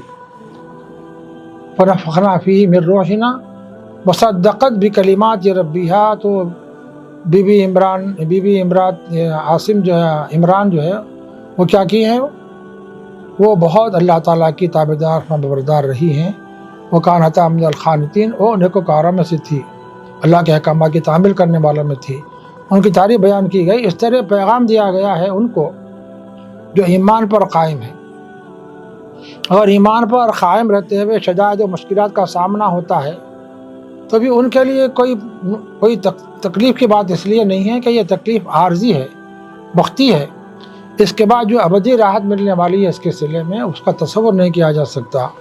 تو اس لیے ایمان والوں کو اس ذریعے سے پیغام دیا گیا ہے کہ یہ ابتلاء و آزمائش میں رہنے کے باوجود وہ دین پر استقامت، دین پر مستقیم رہی ہیں، اللہ کے ایمان پر ثابت قدم رہی ہیں۔ تو ظاہر ہے اس لیے جو بھی ایمان والے اس مثال کے ذریعے سے اپنے ایمان پر قائم رہتے ہیں، مصائب و مشکلات کا جب سامنا ہوتا ہے تو ایمان سے دستبردار نہیں ہوتے اور باطل سے کبھی سمجھوتا نہیں کرتے، تو ظاہر ہے ان کے لیے اللہ تعالیٰ کے پاس بڑے انعامات و احسانات ہیں۔ چنانچہ اس وقت بھارت میں جو کچھ صورت حال ہے، خواہ مابلن چنگ ہو یا حالیہ جو ٹرین میں مارے 3-4 مسلمانوں کو شہید کر دیا گیا ہے، اور حافظ صاحب کو جو نوجوان عالم تھے، ایک مسجد کے امام تھے، ظاہر مسجد میں شور مچایا گیا، امام صاحب کو گولی چلا دی گئی، وہ حافظ صاحب شہید ہو گئے، اور جو مصلی بھی اس سے گھائل ہوئے ہیں، ان کے بارے میں اخبارات میں آیا ہے کہ وہ بہت نازک پوزیشن میں ہیں اور موت و عزیز کی کشمکش میں ہیں، اور صورتحال یہ ہو سکتی ہے کہ کبھی بھی وہ اللہ کے پیارے ہو سکتے ہیں۔ تو مقصود کلام یہ ہے کہ یہ جو ظلم و ستم ڈھایا جا رہا ہے ایسے لوگوں پر جو اللہ کے نیک بندے ہیں اور اللہ کے راستے میں ان کو شہید کر دیا گیا ہے، تو ظاہر ہے اللہ کے پاس ان کے لیے بہت اونچا مقام ہے۔ لیکن بہرحال یہ ہے کہ ظلم کے خلاف ہم کو ضرور آواز اٹھانا ہے تاکہ ظلم کا خاتمہ ہو اور پھر سے پورے عالم میں امن و امان عام ہو، ایمان عام ہو، ایمان کی برکت سے امن قائم ہو، اسلام عام ہو، اسلام کی برکت سے سارا عالم سلامتی کا گہوارہ بنے۔ اس کے لیے ہم کو بہت فکر کرنا چاہیے، کوشش کرنی چاہیے، قربانی دینا چاہیے تاکہ عالم کو امن و امان کا گہوارہ بنایا جا سکے اور سلامتی کا ماحول پیدا کیا جا سکے۔ تو یہ سارے جو نظائر اس وقت مسلمانوں پر پیش کی جا رہے ہیں، جو مسائل پیش آ رہے ہیں، جو امتحان و آزمائشی گھڑیوں سے دوچار ہیں، یہ سب ان کے لیے آخرت میں اجر و ثواب کے لیے ہے۔ لیکن بہرحال یہ ہے کہ یہ باطل اور حق کی کشمکش ہے، ہر دور میں یہ رہی ہے، لیکن ہمیشہ باطل کو شکست ہوئی ہے، حق کو اللہ نے بلندی عطا فرمائی ہے۔ کربلا میں ایک طرف یزید ہے، اس کی فوج ہے، ایک طرف حضرت امام حسین رضی اللہ عنہ ہے، ان کے اہل بیت اطہار ہیں، ان کی فوج ہے، دونوں میں تصادم ضرور ہوا ہے۔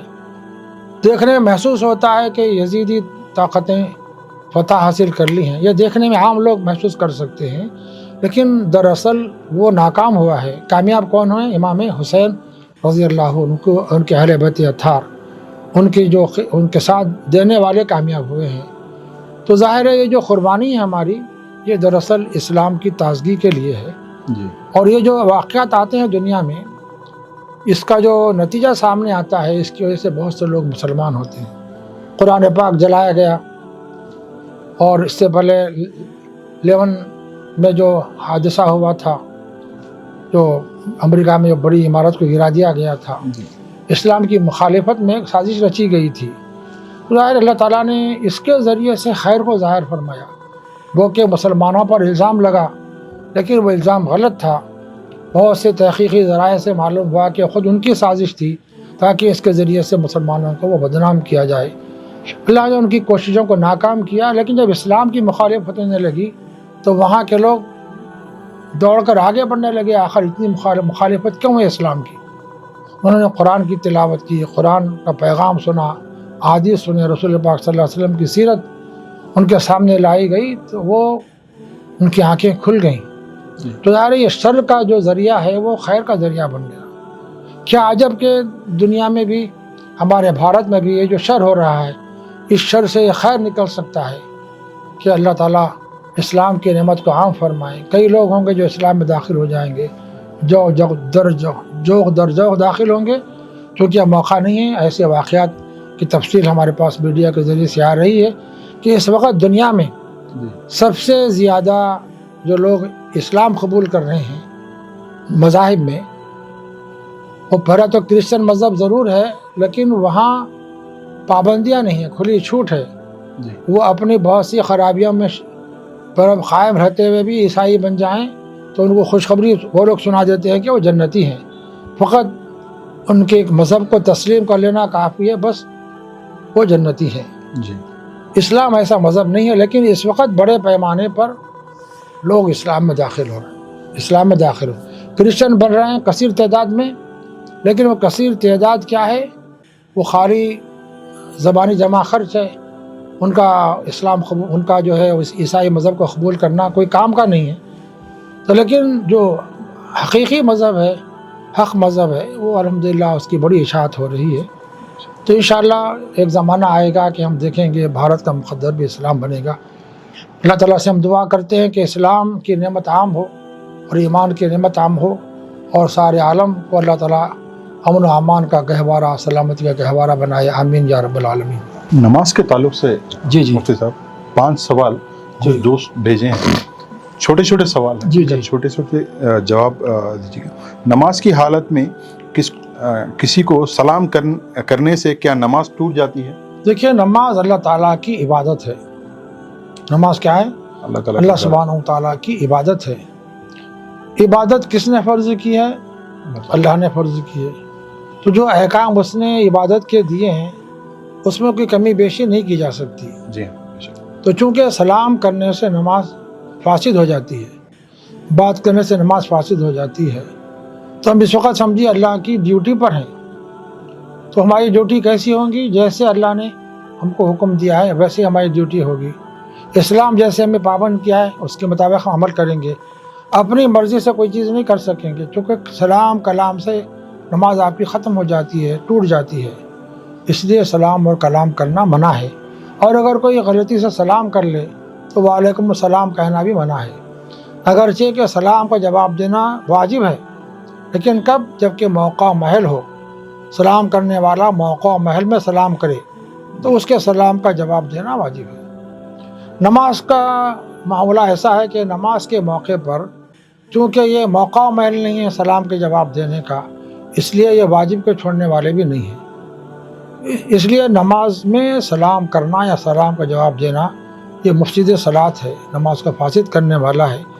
اس لیے صلاۃ و سلام نماز پڑھنے میں، نماز پڑھتے ہوئے سلام کا جواب نہیں دیا جائے گا، یہاں تک کہ اگر کسی کو چھینک آ جائے بیرون نماز وہ الحمدللہ کہے تو عام حالات میں ہم کو دعا دینا یرحمک اللہ، اللہ تم پر رحم فرمائے، لیکن نماز کی حالت میں ہم نہیں کہیں گے یہ۔ کیوں؟ اس لیے کیا موقع محل نہیں ہے جواب دینے کا۔ ویسے جب اسلام، صدر اسلام میں، آغاز اسلام میں بہت سی چیزیں ایسی تھیں جو کچھ چیزیں جائز تھی، مطلب منع نہیں تھی، لیکن بعد میں ان کو منع کر دیا گیا۔ اس میں ایک چھوٹا سا شک ہے۔ پہلی بات یہ ہے، سن لیجیے آپ، تو پہلے جب نماز ہوتی تھی سلام بھی کیا جاتا تھا، سلام کا جواب بھی دیا جاتا تھا، لیکن ایک دور گزر گیا، اللہ کے نبی صلی اللہ علیہ وسلم نے منع فرما دیا۔ آپ صلی اللہ علیہ وسلم کا منع فرمانا اللہ کا منع فرمانا ہے۔ کیوں؟ وما ينطق عن الهوى ان هو الا وحی یوحی۔ آپ صلی اللہ علیہ وسلم کوئی بات اپنی مرضی سے نہیں فرماتے، بلکہ اللہ کی وحی کی بنیاد پر فرماتے ہیں۔ تو آپ نے کہہ دیا کہ اب نماز میں صلاۃ و کلام و سلام نہیں ہوگا۔ چنانچہ ایسا ہوا کہ ہمارے صحابہ جو ہے حبش کی طرف چلے گئے تھے، جو شاہ نجاشی کا مقام ہے، ان کی سلطنت ہے، اس سے واپس لوٹے تو صحابہ نے سلام کیا، نبی پاک صلی اللہ علیہ وسلم نے سلام کا جواب نہیں دیا۔ جانے سے پہلے تک سلام کی اجازت تھی، جب لوٹے تو سلام کی اجازت موقوف ہو گئی تھی، منع کر دیا گیا تھا، ان کو پتہ نہیں تھا۔ انہوں نے سلام کیا، نبی پاک صلی اللہ علیہ وسلم پہلے جواب دیتے تھے نماز میں، آپ نے جواب نہیں دیا، تو نماز کے بعد صحابہ نے عرض کیا، یا رسول اللہ پہلے آپ سلام کا جواب دیتے تھے، اب کیوں ایسا ہوا تھا؟ آپ نے فرمایا کہ نہیں، اب منع ہو گیا، تو لہٰذا نماز میں نہ سلام کیا جا سکتا ہے، نہ کوئی سلام کرنے والے کا جواب دیا جا سکتا ہے۔ اتحیات میں سلام کا حکم ہے، تو اس کے بارے میں پوچھ رہا ہوں۔ اتحیات میں جو سلام ہے، کیونکہ جو چیز اسلام نے مشروع کی ہے، جب شریعت کا قاعدہ بنا دیا ہے، نماز میں جو چیزیں قاعدہ بن گئی ہیں وہ تو آپ ضرور کریں گے۔ یہ جو مشروع ہے اتحیات میں، السلام علیکہ ایھا النبی ورحمۃ اللہ وبرکاتہ، اے نبی صلی اللہ علیہ وسلم آپ پر اللہ کی سلامتی نازل ہو، السلام علینا وعلی عبادہ الصالحین، اور اللہ ہم پر سلامتی نازل فرمائیے، تمام نیک بندوں پر سلامتی نازل فرمائیے۔ یہ جو دعا ہے سلامتی کی، چونکہ یہ مشروع ہے اس موقع محل میں، شریعت کا قاعدہ ہے، اس لیے یہ ہمارا اتحیات میں السلام علیکہ ایھا النبی ورحمۃ اللہ وبرکاتہ، السلام علینا وعلی عباد اللہ الصالحین، یہ پڑھنا نماز کے لیے، نماز میں معنی نہیں ہے، بلکہ یہ نماز کی تکمیل کے لیے ضروری ہے۔ اتحیات میں ان کلمات کا پڑھنا واجب ہے، اگر ہم نہیں پڑھیں گے تو ترک واجب کی وجہ سے ہماری نماز نہیں ادا ہوگی۔ دوسرا سوال نماز سے تعلق سے، جی نماز میں ہر سورے سے پہلے بسم اللہ پڑھنا ضروری ہے کیا؟ اللہ تعالیٰ کا ارشاد ہے، وَإِذَا قَرَأْتَ الْقُرْآنَ فَاسْتَعِذْ بِاللَّهِ مِنَ الشَّيْطَانِ الرَّجِيمِ، جب بھی آپ قرآن کی تلاوت کرو تو ضرور اعوذ باللہ من الشیطان الرجیم پڑھو، یعنی شیطان سے پناہ اللہ کے بارگاہ میں معروضہ کیجئے کہ اے اللہ مجھے شیطان الرجیم سے اپنی پناہ عطا فرمائیے، اعوذ باللہ من الشیطان الرجیم۔ اب بسم اللہ الرحمن الرحیم کا پڑھنا قرآن کی تلاوت کے آغاز میں سنت ہے، تو یہ سنت ہے، تو ایسی سنت ہے کہ ہر سورے سے پہلے بسم اللہ الرحمن الرحیم ہے، تو ہر سورے سے پہلے بسم اللہ الرحمن الرحیم لکھی گئی ہے، تو وہاں بھی تلاوت کے دوران بسم اللہ پڑھنا سنت ہے۔ اور پھر قرآن پاک میں ایک آیت آئی ہے بسم اللہ الرحمن الرحیم بول کے، تو وہ تو بطور تلاوت کے، اگر وہ ہم تلاوت کریں گے تو اس کو تلاوت میں اس کا پڑھنا تو ضرور ہے، وہ قرآن کا حصہ ہے، لیکن سورت سے پہلے جو بسم اللہ الرحمن الرحیم ہے وہ سورت سے علیحدہ چیز ہے، اس کا پڑھنا سنت ہے۔ اس لیے نماز میں جب ہم نماز میں جب تکبیر تحریمہ کہتے ہیں، اللہ اکبر، ثنا پڑھتے ہیں، ثنا پڑھنے کے بعد چونکہ ہم کو قرآن پڑھنا ہے تو اعوذ باللہ من الشیطان الرجیم پڑھنا تو ضروری ہے۔ کیوں؟ وَإِذَا قَرَأْتَ الْقُرْآنَ فَاسْتَعِذْ بِاللَّهِ مِنَ الشَّيْطَانِ الرَّجِيمِ، آپ خواہ نماز میں قرآن کی تلاوت کریں، نماز سے باہر کریں، تعوذ کا پڑھنا کیا ہے؟ فرض ہے۔ تسمیہ کا پڑھنا سنت ہے، تو فضیلت حاصل کرنے کے لیے ہم تعوذ پڑھنے کے بعد، یعنی اعوذ باللہ پڑھنے کے بعد بسم اللہ الرحمن الرحیم پڑھیں گے، یہ سنت ہے۔ تو سورہ فاتحہ سے پہلے پڑھنا سنت ہے، جب میں سورہ پڑھ رہے ہیں تو اس سے پہلے پڑھنا بھی سنت ہے، اور کسی وجہ سے یہ ترک کر دیتے ہیں تو اس میں کوئی حرج نہیں ہے۔ البتہ قرآن پاک میں سورت ہے سورہ براۃ من اللہ ورسولہ، اس سورہ کے بارے میں آیا ہے کہ اس کے پہلے بسم اللہ الرحمن الرحیم نہیں پڑھنا، سنت کے نہیں ہے، سنت نہیں ہے اس میں پڑھنا۔ اب اس کی ایک تفصیل ہے کیوں نہیں پڑھنا چاہیے، مختصر یہ ہے کہ جب ہم سورہ برات کی تلاوت کریں گے تو اعوذ باللہ من الشیطان الرجیم پڑھیں گے اور سورہ کی تلاوت کرنا شروع کریں گے۔ البتہ درمیانی سورت سے اگر ہم پڑھ رہے ہیں تو وہاں بسم اللہ الرحمن الرحیم پڑھی جا سکتی ہے۔ فرض کر لیجئے کوئی نماز میں یہ سورہ کی تلاوت کرے تو وہاں بسم اللہ الرحمن الرحیم نہیں پڑھیں گے۔ تیسرا سوال ہے، عشاء کی نماز میں پہلے اور دوسرے رکعت میں امام صاحب بلند آواز سے پڑھتے ہیں، لیکن تیسرے اور چوتھے رکعت میں خاموشی ہوتی ہے، پیچھے کھڑے ہوئے لوگوں کو تیسرے اور چوتھے رکعت میں کچھ پڑھنا چاہیے؟ اللہ تعالیٰ کا ارشاد ہے، وَإِذَا قَرَأْتَ الْقُرْآنَ فَاسْتَمِعُوا لَهُ وَأَنصِتُوا لَعَلَّكُمْ تُرْحَمُونَ، جب قرآن پاک کی تلاوت ہوتی رہے تو کیا کرو، تم خاموش رہو، سنو، کان لگا کر سنو، فَاسْتَمِعُوا وَأَنصِتُوا، خاموش رہو تاکہ اللہ تعالیٰ تم پر رحم فرمائے۔ اس آیت کی بنیاد پر بہت سے ہمارے فقہا کی رائے یہ ہے کہ جب بھی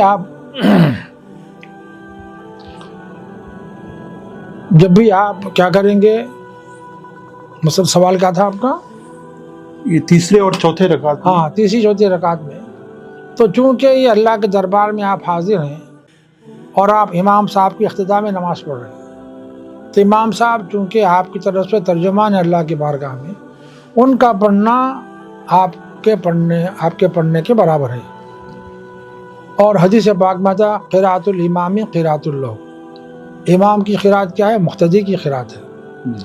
تو امام صاحب خواہ جہراً قراءت کر رہے ہوں، سرراً خاموش قراءت کر رہے ہوں، کیونکہ وہ قرآن پڑھ رہے ہیں تو لہٰذا ہم قرآن نہیں پڑھیں گے۔ یہ ایک تحقیق ہے۔ یہ بعض فقہا جیسے حضرت امام اعظم ابو حنیفہ رحمۃ اللہ علیہ، ان کی رائے یہ ہے کہ امام صاحب جب بھی قراءت کر رہے ہوں، خواہ وہ جہری نماز ہو، سری نماز ہو، جہری رکعتیں ہوں، سری رکعتیں ہوں، اس میں ہم قراءت نہیں کریں گے۔ لیکن حدیث پاک میں ایک ارشاد ہے لا صلاۃ الا بفاتحۃ الکتاب، نماز نہیں ہوتی صرف فاتحہ کی تلاوت کے بغیر۔ تو امام شافعی رحمۃ اللہ علیہ اس کو عموم پر محمول کرتے ہیں، نماز کی حالت ہو کہ نماز کے بیرونی حالت ہو، جہری نماز ہو کہ سری نماز ہو، امام کے ساتھ مقتدیوں کو بھی سورہ فاتحہ پڑھنا چاہیے۔ تو جہری نماز میں بھی پڑھنا ہے ان کو، سری نماز میں بھی پڑھنا ہے۔ امام اعظم ابو حنیفہ رحمۃ اللہ علیہ کی تحقیق میں کیا ہے، جو نمازیں سری ہیں جیسے ظہر ہے، عصر ہے، اس میں چاروں رکعتوں میں قراءت سنائی نہیں دیتی ہم کو، تب بھی ہم کو امام کی اقتداء میں ہیں، ہم کو قراءت نہیں پڑھنا ہے، سورہ فاتحہ کی تلاوت نہیں کرنا، کسی رکعت میں بھی نہیں کرنا ہے۔ اسی طرح مغرب کی 3 رکعتیں ہیں، تیسری رکعت میں ہم کو نہیں کرنا ہے قراءت۔ عشاء کی 2 رکعتیں جہری ہیں جو سری ہیں، فجر کی 2 رکعتیں ہیں وہ جہری ہیں، تو اس میں عشاء کی نماز میں جو 2 رکعتیں سری ہیں اس میں بھی ہم کو قراءت کرنا نہیں ہے۔ تو بہرحال یہ ایسی تحقیق ہے کہ اس میں اگر آپ کا جی چاہتا ہے کہ امام صاحب کی اقتداء میں آپ فرض کر لیجئے ظہر کی نماز پڑھ رہے ہوں، عصر کی نماز پڑھ رہے ہوں، آپ کو سنائی نہیں دے رہا ہے تو آپ چاہیں تو سورہ فاتحہ کی تلاوت کر سکتے ہیں چاروں رکعتوں میں۔ یہ امام شافعی کی تحقیق کے مطابق ہے۔ اسی طرح مغرب کی آخری رکعت میں بھی کیا کر سکتے ہیں؟ سورہ فاتحہ کی تلاوت کر سکتے ہیں۔ عشاء میں جو 2 رکعتیں ہیں بعد والی، اس میں آپ کیا کرتے ہیں؟ سورہ فاتحہ کی تلاوت کر سکتے ہیں۔ یہ گنجائش ہے اس کے اندر۔ اور یہ جو اختلاف ہے یہ احادیث پاک کے تفاہم میں، اس کے سمجھنے میں جو اختلاف آ گیا ہے وہ اختلاف ہے۔ آپ خواہ ایسے نماز پڑھیں ویسے نماز پڑھیں، الحمدللہ آپ کی نماز ادا ہو جاتی ہے۔ یہ ایسا بحث کا موضوع نہیں ہے جس کو ہم سمجھیں کہ ایسا کرنا نہیں چاہیے، ایسا کرنا چاہیے، ایسی پابندی اس میں ہم لازم نہیں سمجھیں ہم، بلکہ اس پر عمل کر سکتے ہیں، توسع ہے، گنجائش ہے، ہم چاہیں تو جس پہ چاہے عمل کر سکتے ہیں۔ البتہ ایک بات یاد رہنی چاہیے کہ جہری رکعتوں میں امام شافعی رحمۃ اللہ علیہ کے پاس بھی جب امام قراءت کر رہا ہو تو سورہ فاتحہ پڑھنا نہیں ہے۔ کب پڑھیں گے؟ امام صاحب کو چاہیے ویسی صورت میں کہ ثنا پڑھنے کے بعد کچھ دیر وہ توقف کریں تاکہ لوگ سورہ فاتحہ پڑھ لیں، اس کے بعد تعاوذ تسمیہ پڑھ کے امام صاحب سورہ فاتحہ شروع کریں۔ یا یہ کہ رکوع سے اٹھ کر اتنا وقفہ لیں کہ لوگ آہستگی سے سورہ فاتحہ کی تلاوت کر لیں۔ تو ان کے بعد بھی حکم یہ ہے کہ ٹکراؤ نہیں ہونا چاہیے۔ امام صاحب تلاوت کر رہے ہوں جہر سے، اس کی آواز آپ کو سنائی دے رہی ہے تو آپ کو قراءت نہیں کرنا ہے۔ کب کرنا ہے؟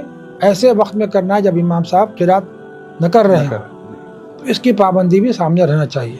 چوتھا سوال ہے، جب ہم اکیلے فرض نماز پڑھ رہے ہیں تو 2 رکعت میں سورہ فاتحہ اور ضم سورہ پڑھتے ہیں، اور کیا تیسرے اور چوتھے رکعت میں بھی سورہ فاتحہ اور ضم سورہ پڑھنا ہے یا سورہ فاتحہ ہی کافی ہوگا؟ ظاہر ہے جب ہم انفرادی طور پر نماز پڑھ رہے ہیں، فرض نماز میں فرض نمازی منفرد ہیں، مطلب انفرادی طور پر نماز پڑھ رہے ہیں، جماعت میں شریک ہو کے نماز نہیں پڑھ رہے ہیں، تو اسی صورت میں جو جہری نماز ہے اس نماز میں بھی آپ چاہیں تو آہستہ قراءت کر سکتے ہیں، جہر سے نہیں کر کے۔ لیکن اب امام کے اقتداء میں نہیں ہیں آپ، تو پہلی 2 رکعتوں میں آپ کیا کریں گے؟ سورہ فاتحہ بھی تلاوت کریں گے، ضم سورہ بھی پڑھیں گے، یہ واجب ہے۔ تیسری چوتھی رکعت میں خاموش بھی رہ سکتے ہیں، جی لیکن سورہ فاتحہ کا پڑھنا افضل ہے منفرد کے لیے، جی تنہا نماز پڑھنے والے کے لیے، کیونکہ جماعت کی نماز میں امام صاحب پڑھ رہے ہیں جی ہاں یا کوئی ہمارے امام نہیں ہے جو پڑھ رہے ہوں، جی تو لہٰذا ہم کو کیا کرنا ہے، سورہ فاتحہ تیسری اور چوتھی رکعت میں تلاوت کرنا ہے۔ جی اسی طرح مغرب کی نماز میں اگر ہم تنہا نماز پڑھ رہے ہیں تو پہلی دوسری رکعت میں سورہ فاتحہ بھی پڑھیں گے، ضم سورہ بھی کریں گے، لیکن تیسری رکعت میں ہم کیا کریں گے، صرف سورہ فاتحہ کی تلاوت کریں گے۔ پانچواں سوال، نماز پڑھنے سے دنیائی فائدے کیا ملے؟ ظاہر ہے، دیکھیے ایک بات ذہن میں رہنی چاہیے، اسلام کے احکام کی تعمیل میں اخلاص شرط ہے۔ اخلاص کے معنی اللہ کی رضا کے لیے کام کرنا، کسی دنیاوی منفیت کی وجہ سے نماز پڑھنا یہ مقصود نہیں ہے، صرف کیا ہے، اللہ کی عبادت، اللہ کا ذکر، اللہ کی رضا کے لیے، اس کی خوشنودی کے لیے۔ لیکن ہر کام جو اللہ کی رضا کے لیے، خوشنودی کے لیے کیا جاتا ہے، اس کے اخروی منافع تو بہت ہیں جو ہم اس کا اندازہ نہیں کر سکتے، لیکن اس کے مادی منافع بھی بہت ہیں۔ لیکن مادی منافع کو سامنے رکھ کر ہم نماز پڑھیں گے تو نماز نہیں ہوگی۔ جی مادی منافع ہماری نگاہوں سے اوجھل ہو جائیں، ہمارے سامنے صرف اللہ، اس کی رضا، اس کی خوشنودی اور آخرت کی طلب ہمارے پیش نظر رہے، جی تو وہ عبادت حقیقی معنی میں عبادت بنتی ہے۔ اس لیے علماء اکثر یہ ان کا رجحان رائے ہے کہ مادی فوائد کی طرف کبھی نظر نہ جائے ہماری، لیکن خود بخود مادی منافع آپ کے حاصل ہوں گے۔ چنانچہ سائنسدانوں کی تحقیق ہے، وہ بھی کون سے سائنسدان؟ جو اسلام قبول نہیں کیے، ابھی اللہ پر ایمان نہیں رکھتے ہیں، جی ان کی تحقیق یہ ہے کہ نماز ایک بھرپور ورزش ہے، ایک ایسی ورزش ہے جس میں سارے انسان کے اعضاء کی ورزش ہو جاتی ہے، اور نماز پڑھنے سے دوران خون پورے بدن میں ہوتا ہے، اور یہ ایسی ورزش ہے کہ دنیا میں اور کوئی ورزش اس کا بدل نہیں بن سکتی۔ جی سائنسدانوں کا ماننا ہے کہ انسان قیام کرتا ہے، جب انسان یکسوئی کے ساتھ، حضوری کے ساتھ کہ اللہ مجھے دیکھ رہا ہے، اس جذبے کے ساتھ جب قیام کرے گا تو جو روحانیت، رحمت اللہ کی نازل ہوتی ہے، ظاہر ہے اس کے جو منافع ہیں وہ ہمارے جسم پر بھی طاری ہوتے ہیں، اس کے فوائد ہم کو حاصل ہوتے ہیں۔ روح کی غذا بھی ہے نماز، بدن کی صحت کا بھی اس میں راز ہے۔ اب دیکھیے، انسان کے رکوع اور قیام اور سجدے میں پورے اعضاء حرکت میں رہتے ہیں، جی کوئی ایسا عضو نہیں ہے جس میں حرکت نہیں ہوتی ہو، یہاں تک کہ سجدے میں جاتے ہیں تو انگلیاں بھی حرکت میں رہتے ہیں، قبل رخ ہو جاتے ہیں۔ تو سائنسدانوں نے یہاں تک بیان کیا، بھی حالیہ تحقیق آئی تھی کہ جو حضرات سجدہ طویل کرتے ہیں وہ کبھی دماغی مرض میں مبتلا نہیں ہوتے۔ کیوں نہیں ہوتے؟ اس کی وجہ بیان کی کہ سجدے کی حالت میں جو دوران خون ہے وہ سر کی طرف اتنا زیادہ ہوتا ہے، جی اس کی وجہ سے دماغ کی صحت برقرار رہتی ہے۔ یہ کون بول رہے؟ سائنسدان تحقیق کر کے بتا رہے ہیں۔ اور پھر دل کی ورزش بھی ہوتی ہے سجدے میں، خون کی جو پمپنگ ہوتی ہے جی اس کو وہ ایک نئی زندگی ملتی ہے۔ تو سارا نظام انسان کا زندگی کا کیا ہے، دار و مدار خون کے دوران پر ہے، اور جتنا زیادہ خون کی گردش اور دوران خون نماز میں، سجدے کی حالت میں ہوتا ہے، وہ کسی اور ورزش میں نہیں ہوتا۔ اللہ تعالیٰ نے یہ جو مادی منفعتیں ہیں ان کو اللہ نے پردے خفا میں رکھا ہے تاکہ ادھر ایمان والوں کی نگاہ نہ جائے، اور خود بخود آٹومیٹک ان کو منافع حاصل ہو جائے، اور وہ اللہ کی رضا کے لیے نماز پڑھیں تو ان کے سامنے کیا ہو، اللہ کی رضا ہو، اس کی خوشنودی ہو، آخرت کے منافع ان کے پیش نظر ہو، اللہ کی رضا، اللہ کی طلب، اس کے ذکر اور اس کے فکر اور اس کی یاد کی تمنا طلب، اس کے دربار میں حضوری کا جذبہ، یہ ایسے روحانی فائدے ہیں جسے روح کو تقویت ملتی ہے، اور اس کی وجہ سے انسان کو صحت بدنی بھی حاصل ہوتی ہے۔ اسی طرح روزہ ہے، جی روزے کے بارے میں حالیہ ایک تحقیق آئی ہے، اس بنیاد پر اس کو جو تمغہ ملا ہے، وہ جو نوبل انعام ہے، وہ کسی ایسے سائنسدان کو دیا جاتا ہے جو نمبر 1 پر اپنی تحقیق پیش کرتا ہے۔ جی تو ایک سائنسدان نے تحقیق کی، تحقیق کر کے بتایا کہ جو مرض ہے سرطان کا، یا جسے آج کل ہم کینسر کہتے ہیں، تو اس کا ماننا یہ ہے کہ میں نے کینسر کی دوا تلاش کر لی ہے۔ کیا کی ہے میں نے؟